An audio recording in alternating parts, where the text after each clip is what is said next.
Ready? 5 seconds. Start. It has been nearly a week since the center's lockdown measures to slow down the spread of SARS-CoV-2 came into force. But what was done as a means to address a public health challenge has now transformed itself into a humanitarian crisis for many among the poorer segments of India's urban population.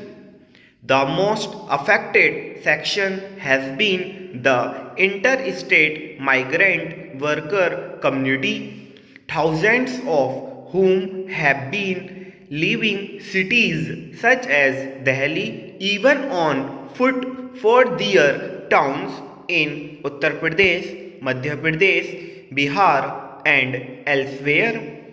Their plight was not unexpected. With a lockdown, migrant workers dependent upon casual and daily wage labor, unorganized retail, and other such jobs were severely affected and sought the comfort of the social net in their towns over the uncertainty of employment and therefore of money and resources to fend for themselves over the 21 days. Physical distancing in a country where most people are involved in unorganized labor and who are dependent upon fragile livelihoods defined in daily and even hourly wage earnings was always going to be problematic. That the central government announced the lockdown on March 24 with just a 4-hour notice made it even harder for these people to figure out ways to weather the challenge. Their exodus by foot along highways finally compelled some authorities to start bus services, but these were abruptly halted. The Home Ministry issued notices to states to open highway relief camps while observing physical distancing norms.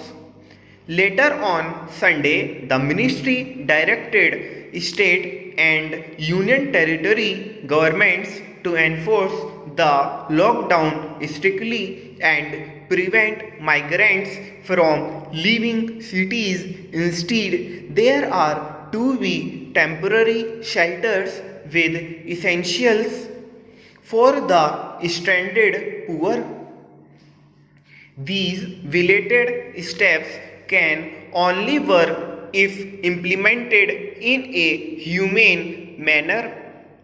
Herding the families of the migrant workers into ill-equipped quarantine camps will only incentivize others to leave for their native states.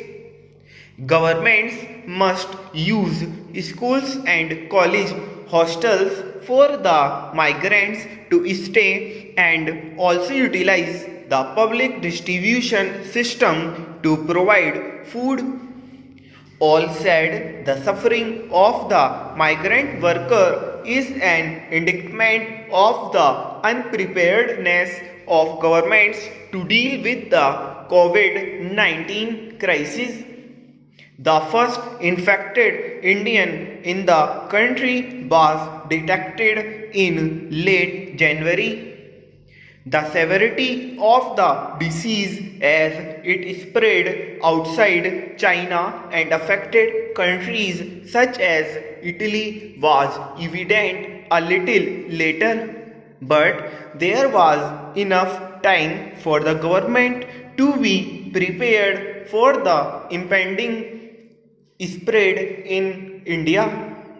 Better coordination with the states and a more transparent approach would have helped some people prepare for the lockdown.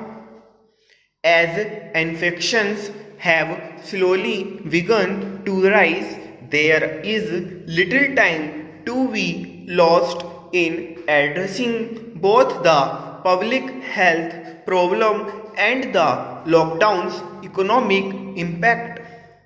Much could have been done better, but the focus now must be on what can be done.